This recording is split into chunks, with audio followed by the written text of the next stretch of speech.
제가 하나님 말씀 읽겠습니다. 요한복음 4장 27절에서부터 38절입니다. 이때에 제자들이 돌아와서 예수께서 여자와 말씀하시는 것을 이상히 여겼으나 무엇을 구하시나이까? 어찌하여 그와 말씀하시나이까? 묻는 자가 없더라. 여자가 물동이를 버려두고 동네로 들어가서 사람들에게 이르되 내가 행한 모든 일을 내게 말한 사람을 와서 보라. 이는 그리스도가 아니냐 하니 그들이 동네에서 나와 예수께로 오더라. 그 사이에 제자들이 청하여 이르되 라피어 잡수소서. 이르시되 내게는 너희가 알지 못하는 먹을 양식이 있느니라. 제자들이 서로 말하되 누가 잡수실 것을 갖다 드렸는가 하니 예수께서 이르시되 나의 양식은 나를 보내신 이의 뜻을 행하며 그의 일을 온전히 이루는 것이니라. 너희는 넉 달이 지나야 추수할 때가 이르겠다 하지 아니하느냐? 그러나 나는 너희에게 이르노니 너희 눈을 들어 밭을 보라. 희어져 추수하게 되었도다. 거두는 자가 이미 삭도 받고 영생 이르는 열매를 모으나니 이는 뿌리는 자와 거두는 자가 함께 즐거워하게 하려 함이라. 그런즉 한 사람이 심고 다른 사람이 거둔다 하는 말이 옳도다. 내가 너희를 노력하지 아니한 것을 거두러 보내었노니 다른 사람들은 노력하였고 너희는 그들이 노력한 것에 참여하였느니라. 아멘. 오늘 하나님께서 여러분과 저에게 주시는 말씀은 요한복음 4장 2절에서부터 38절까지인데요. 편의상 27절에서부터 읽었습니다.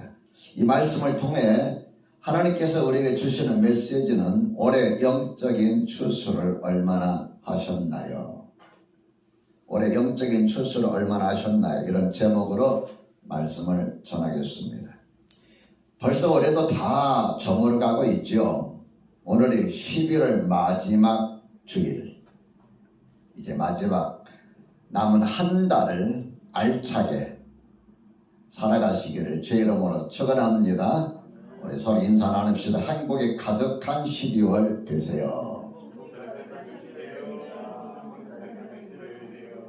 온라인으로 들어오신 분들하고도 서로 인사 잠깐 나누도록 하지요.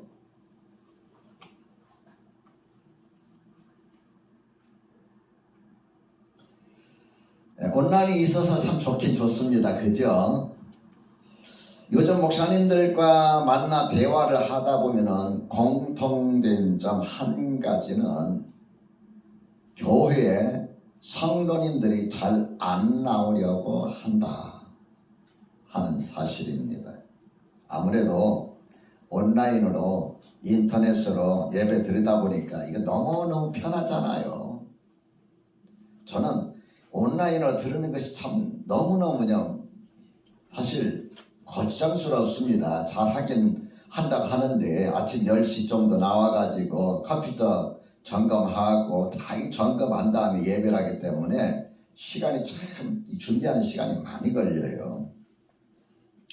그런가 하면 여러분들 아마 좀 많이 편하리라고 봅니다. 우선 여자분들 같은 경우는 화장을 하고 집에 나설 일이 없으니까 좋고 교회 오가는 시간이 적어도 아무리 가까워도 20-30분 또 예배까지만 1시간, 1시간 반 또 먼 분들은 뭐 2시간, 3시간 이거 2-3시간이 휙 사라지는 것 같은데 그냥 예배당 안 오고 집에서 드리니까 1시간이면 족하고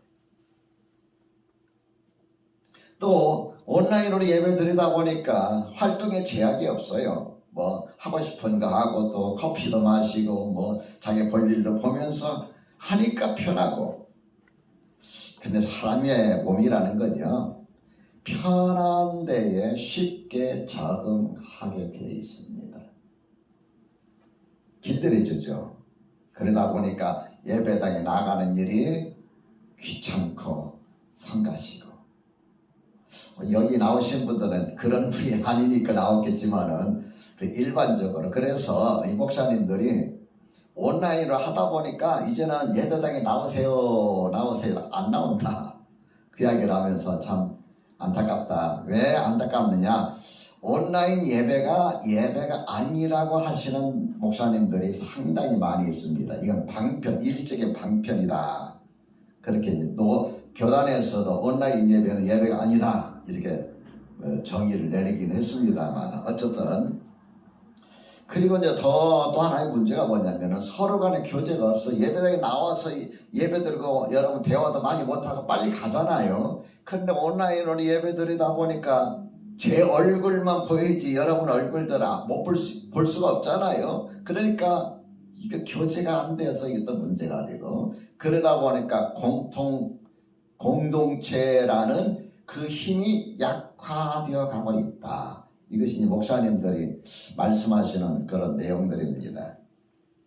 제가 이렇게 예배를 인도하면서 느끼는 것이 뭐냐면은 그래도 진지하게 마음을 쏟고서 영적으로 뭔가를 느끼면서 예배를 드리려고 하면 역시 예배당, 현장 예배가 최고 좋다.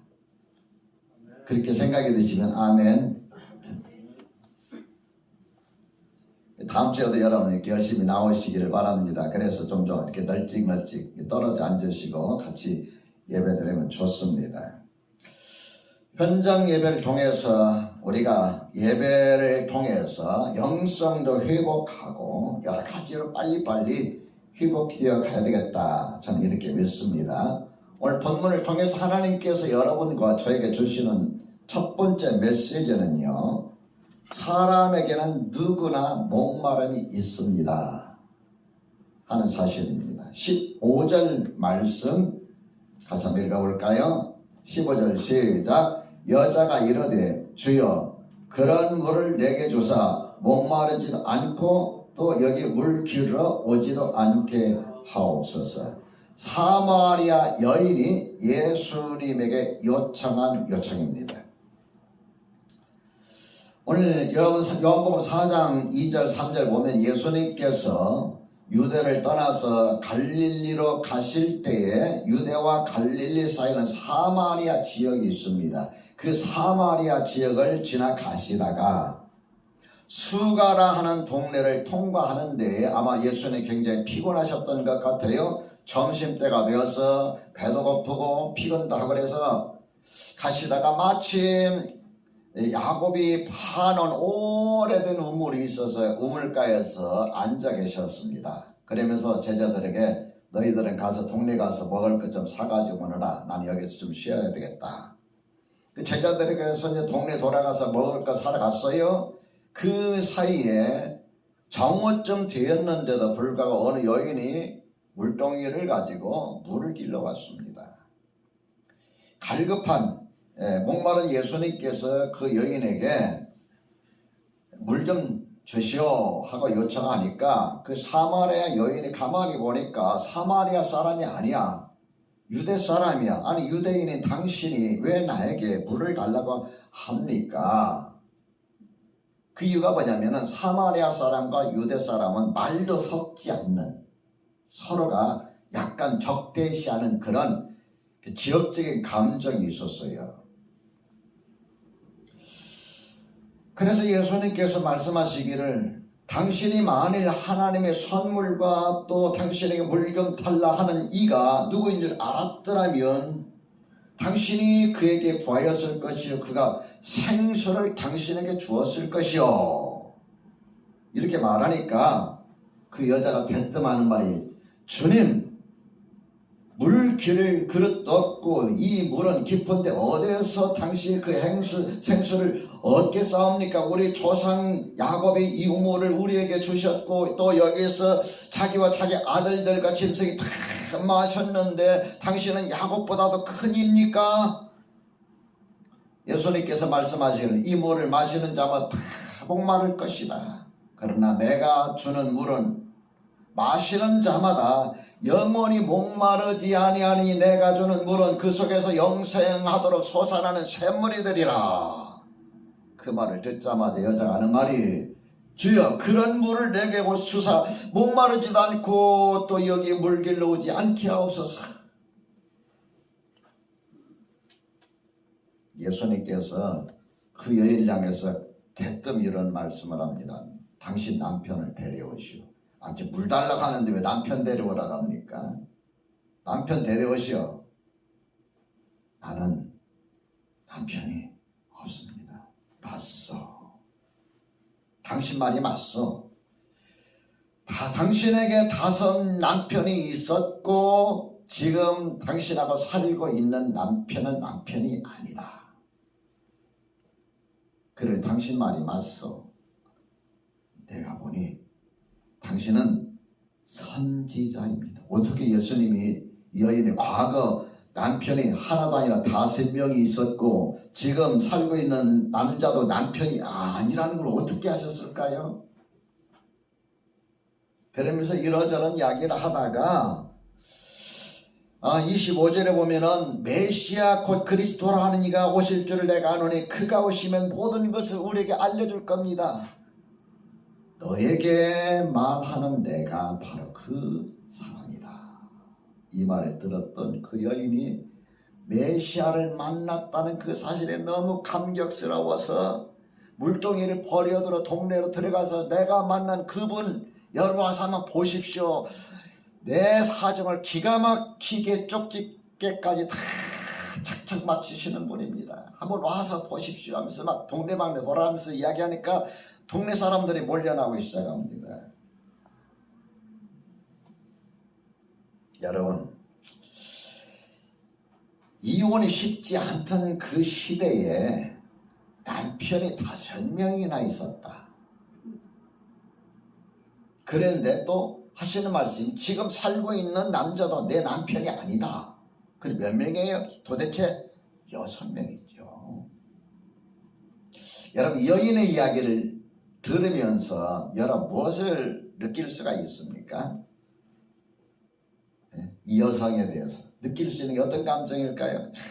이 여성 정말 생활이 문란하구나, 정결하지 못하구나, 이런 느낌도 가질 수 있고요. 또 어떤 느낌이 있을까요? 참 이 여자 인생이 기구하구나. 또 어떤 사람은 그럴 거예요. 참 지질이 복도 없다. 어떻게 남편 5명이나 결혼을 만나서 살다가 이혼하고 살다 이혼하고 살다 이혼했는데 그것도 안 돼서 또 다른 남자가 살고 있을까? 참 인생이 지질이 복도 없다. 이런 삶을 사는 이 세상에 흔하지 않지요? 여러분 그래요 안 그래요? 요즘 세상에 이제 종종 그런 사람들이 있습니다만 더군다나 2000년 전에 예수님 시대에 이혼을 5번씩이나 한다는 것은요, 이거 뉴스감이죠.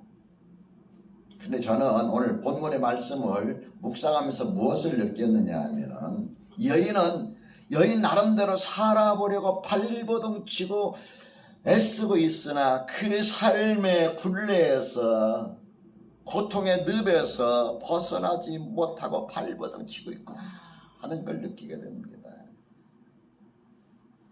자기가 원했던 행복한 삶,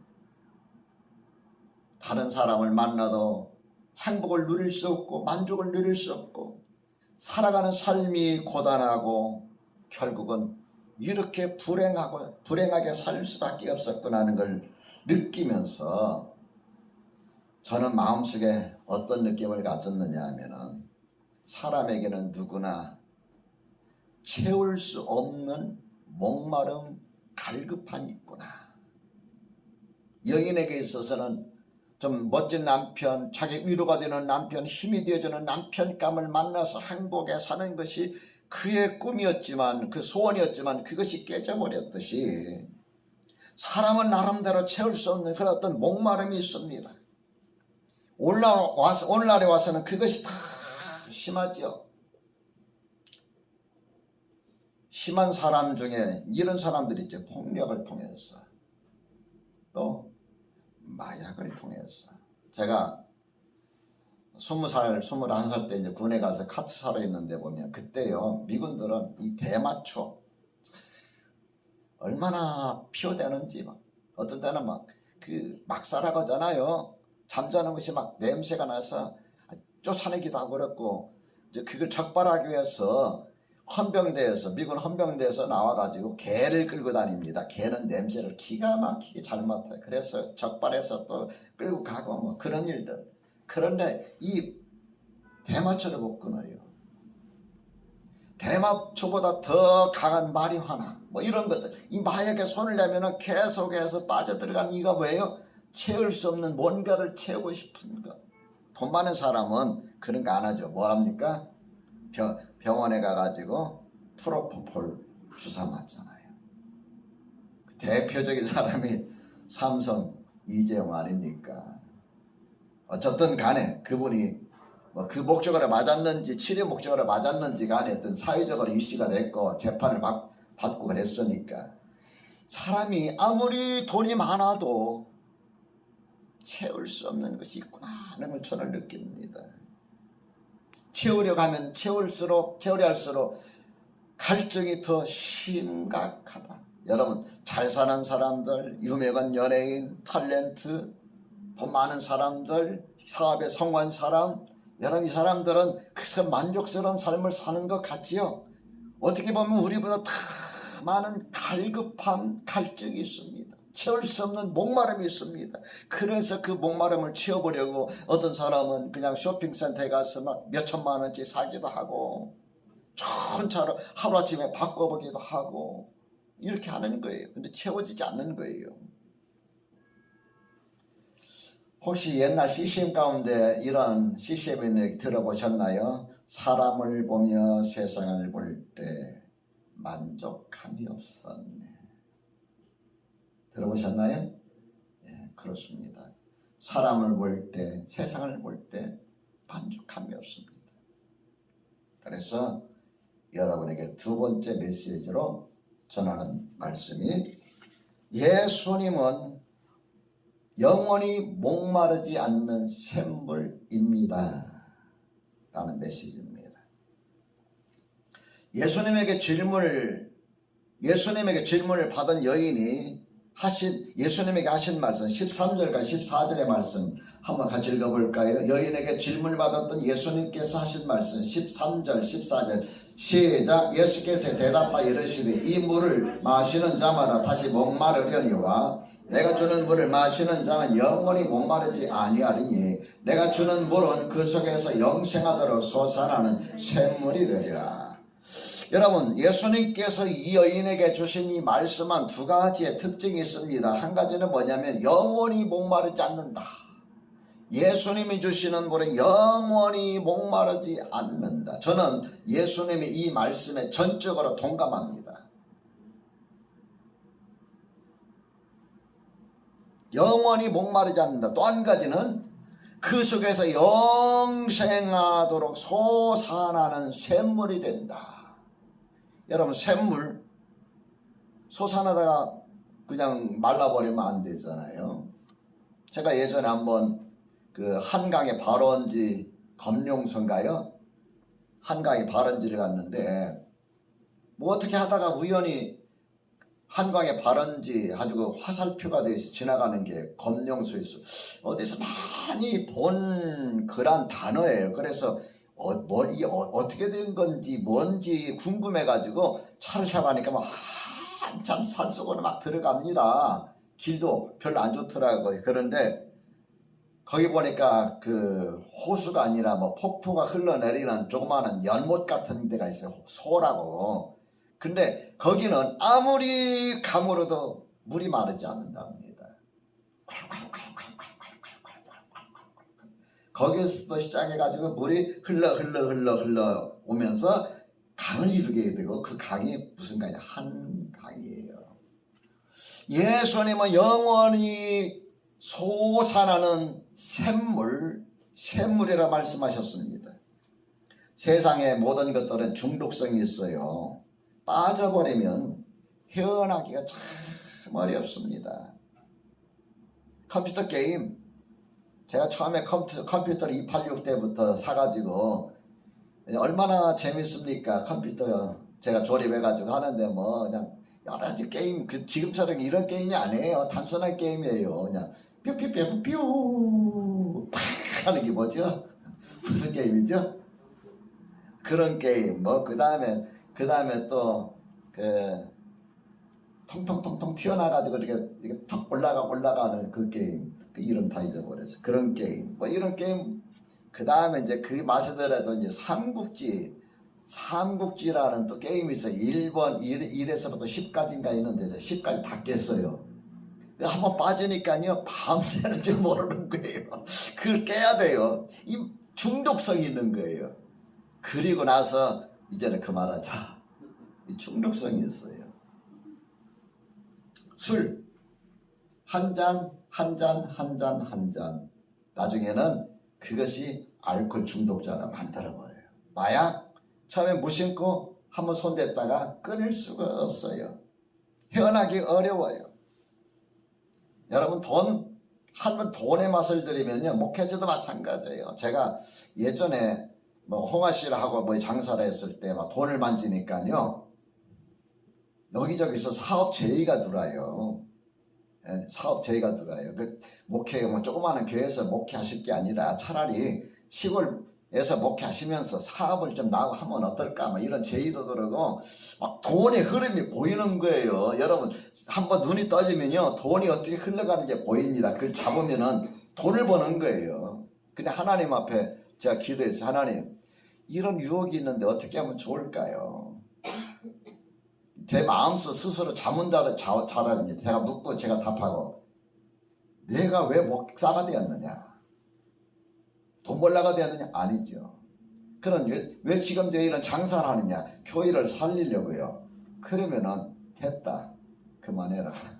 제 마음속에 스스로 질문을 던지고 답을 하고. 근데 여러분 돈이 보이는데 그걸 포기한다는 것이 얼마나 힘들지 몰라요.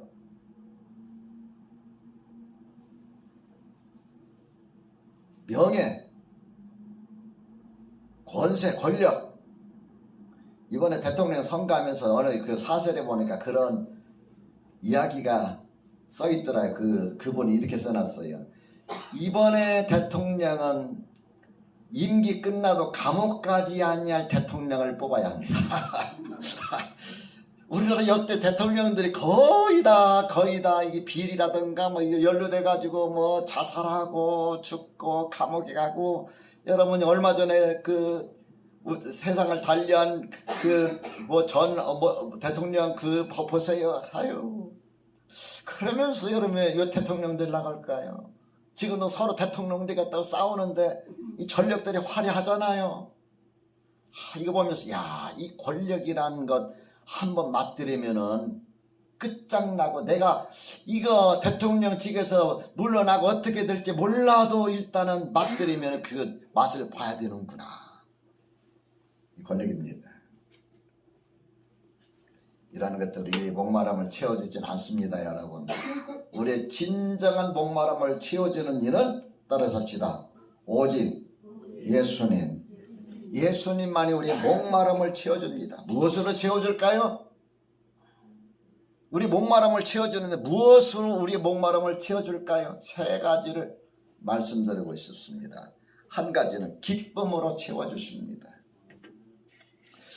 요한복음 15장 11절에 보면 이런 말씀이 있습니다. 내가 이것을 너에게 이름은 내 기쁨이 너희 안에 있어 너희 기쁨을 충만하게 하려 함이라. 내 기쁨이 너희 안에 있어 내 기쁨이 너희 안에 있어 너희 기쁨을 충만하게 하려 함이라. 16장 22절에 보면은 지금은 너희가 근심하나 내가 다시 너희를 보리니 너희 마음이 기쁠 것이요 너희 기쁨을 빼앗아갈 자가 없으리라. 너희 안에 있는 기쁨을 빼앗아갈 자가 없으리라. 16장 24절에 보면은 지금까지는 너희가 내 이름으로 아무것도 구하지 아니하였으나 구하라 그리하면 받으니 너희 기쁨이 충만하리라. 우리가 살아가면서 많은 어려움들 우리 기쁨을 앗아가버리는 그런 어려움도 있을지라도 우리가 기쁨을 빼앗기지 않는 까닭이 뭐냐면은 그 문제를 해결할 수 있는 방법이 있으니 그것이 바로 그 문제를 주님께 가지고 나올 때에 주님께서는 그 문제를 도와주심으로 인해서 그 기쁨을 빼앗기지 않냐고 오히려 더 충만하게 될 것이다 라고 말씀하셨습니다. 내 마음에 나의 삶에 기쁨이 없다면 정말 내 안에 주님께서 계시는지, 주님께서 계신다면 나와 주님과의 어떤 관계에 있는지 한번 살펴보는 것도 중요합니다. 주님께서 우리 목마름을 어떻게 채워주실까요? 평안으로 채워주십니다. 요한복음 14장 27절에 보면은 평안을 너희에게 끼치노니 곧 나의 평안을 너희에게 주노라. 평안을 끼치노니 나의 평안을 너희에게 주노라. 내가 너희에게 주는 것은 세상이 주는 것과 같지 아니하니라. 너희 마음에 근심하지도 말고 두려워하지도 말라. 내가 주는 평안은 세상에서 주는 것과 같지 않다. 요한복음 16장 33절에 보면은 이것을 너에게 이르는 것은 너희로 내 안에서 평안을 누리게 하려 함이라. 내 안에서 평안을 누리게 함이라. 세상에서 너희가 환난을 당하라. 담대하라. 내가 세상을 이겼노라. 세상에 어떤 일을 당할지라도 주님께서 주시는 그 평안은 그것들을 다 이기고도 남는다라고 말씀하고 계시는 걸 볼 수가 있습니다. 그 다음 주님께서 우리에게 어떻게 목마름을 채워주실까요? 성령 충만함으로 목마름을 채워주십니다. 요한복음 7장 37절에서 39절에 보면은 이렇게 말씀하고 있습니다. 누구든지 목마르거든 내게로 와서 마시라. 나를 믿는 자는 성경의 이름과 같이 그 배에서 생수의 강이 흘러나리라. 그 배에서 생수의 강이 흘러나리라 하시니 이는 그를 믿는 자들이 받을 성령을 가르치심이라. 예수 그리스도를 믿게 될 때에 그 안에 성령님께서 우리에게 은혜를 주시는데 그 은혜가 생수의 강이 흘러남같이 흘러날 것이라고 말씀하고 있습니다. 사랑하는 성도 여러분, 그러므로 여러분과 내가 이 땅에서 여인과 같이 세상 것으로 채우지 아니하고 정말 내 마음의 갈급함, 갈증을 채우기 원하신다면 예수님을 통하여 채우시기를 주님의 이름으로 간곡히 권면합니다. 세 번째로 전도는 우리에게 영적인 만족을 가져다 줍니다. 여러분, 우리의 삶에 우리 마음에 필요한 것이 세 가지가 있는데 아까 말씀드렸죠. 기쁨입니다. 그 다음에 또 한 가지는 평안이에요. 기쁨과 평안이 있는데 그 기쁨과 평안을 계속 유지시켜주는 것이 뭐냐? 만족입니다. 만족. 마음이 기뻤어요. 평안해요. 근데 삶에 만족이 없어요. 그러면 기쁨도 평안도 다 사라져버리고 마는 겁니다. 자, 34절을 한번 읽어봅시다. 34절 준비하시고 시작. 예수께서 이르시되 나 양식은 나를 보내신 이의 뜻을 행하며 그의 일을 온전히 이루는 것이니라. 나의 양식은 나를 보내신 이의 뜻을 행하며 그의 일을 온전히 이루는 것이니라. 자, 아까 예수님께서 사마리아 수가성 우물가에 앉아 계시면서 쉴 때에 제자들 동네에 왜 들어갔어요? 먹을 것을 사러 들어갔어요. 그때 점심때 12시쯤 되거든요. 정오쯤이니까 먹을 걸 사러 갔어요. 그래서 예수님께서 하신 말씀대로 사가지고 오너라 해서 구해가지고 와서 예수님 어떤 여인하고 대화하는 걸 지켜보다가 이제 여인이 갔어요. 그래 이제 물었습니다. 예수님 여기 먹을 거 사왔는데 잡수시렵니까? 사실 예수님께서 하시는 말씀이 내게는 너희가 알지 못하는 양식이 먹을 양식이 있다. 내게는 너희가 알지 못하는 먹을 양식이 있다. 그 양식 구해라. 좀 식사할 것을 좀 음식을 좀 가져오라며.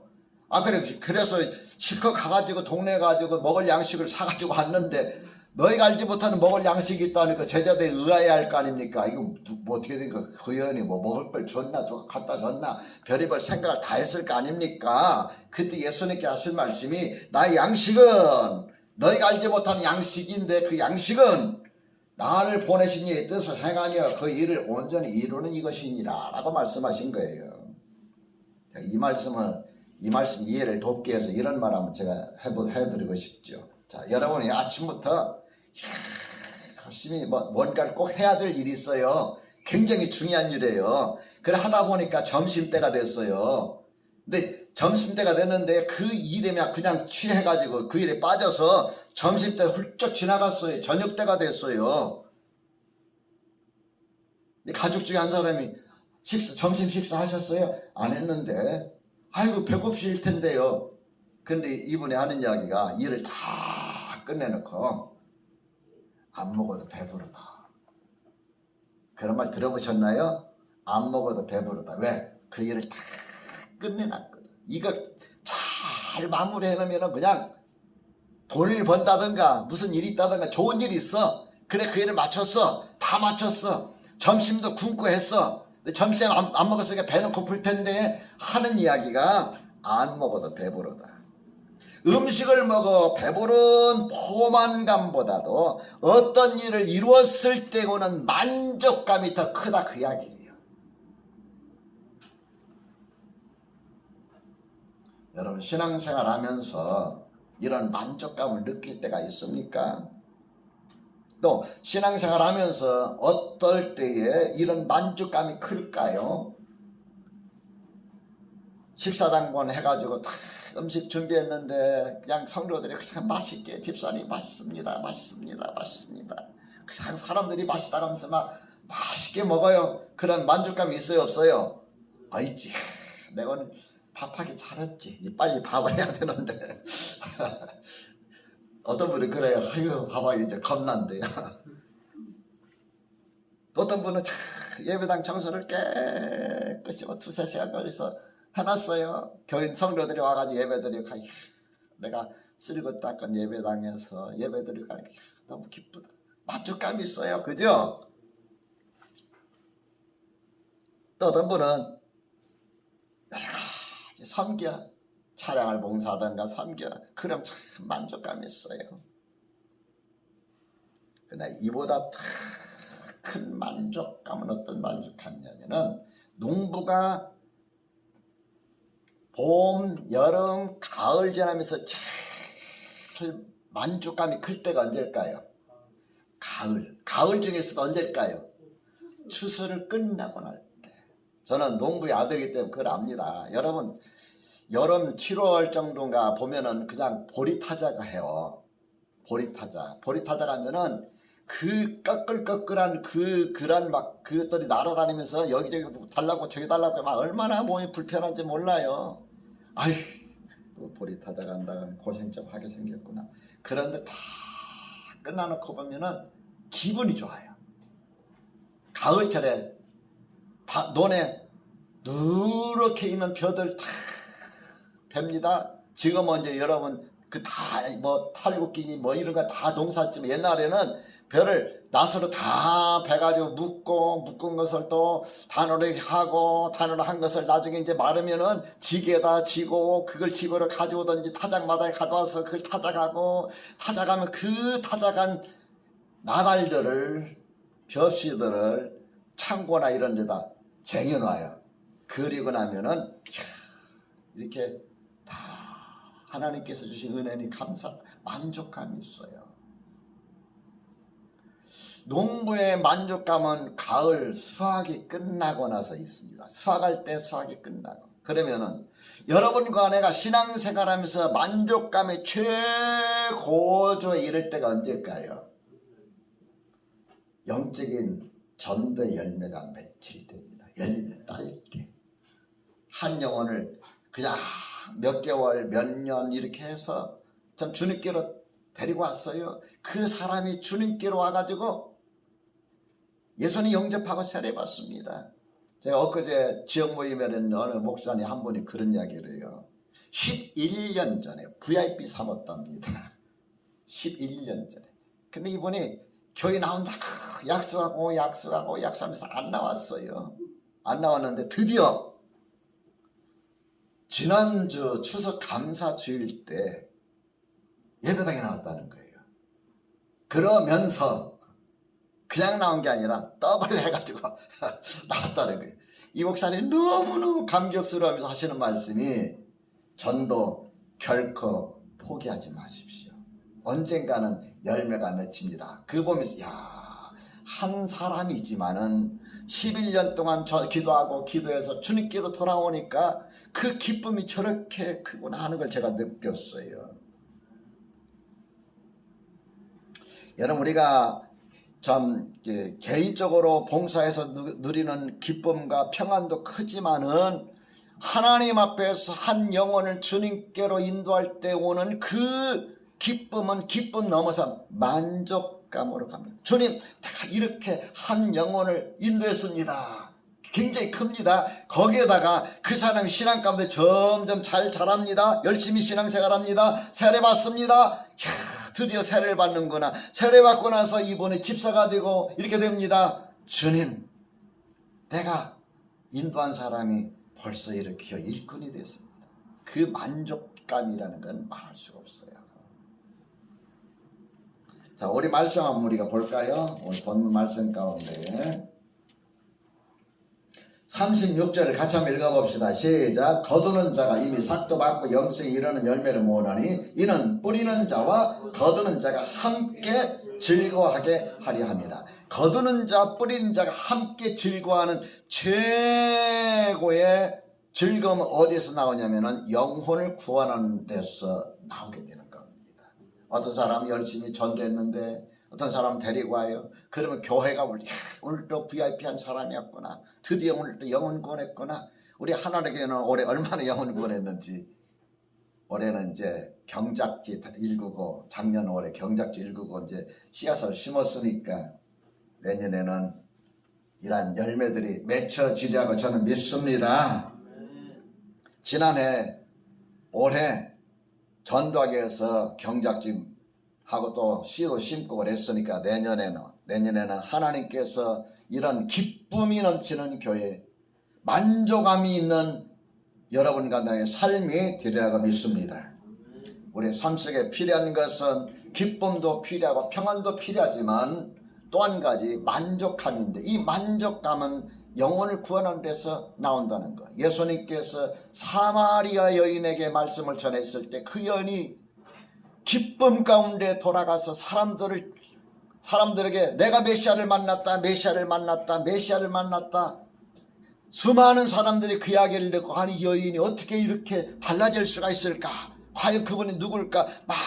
많은 사람들이 주님께로 올 때 주님께서 느끼는 느낌은 바로 수수할 때 느끼는 농부의 느낌이었어요. 배부르다.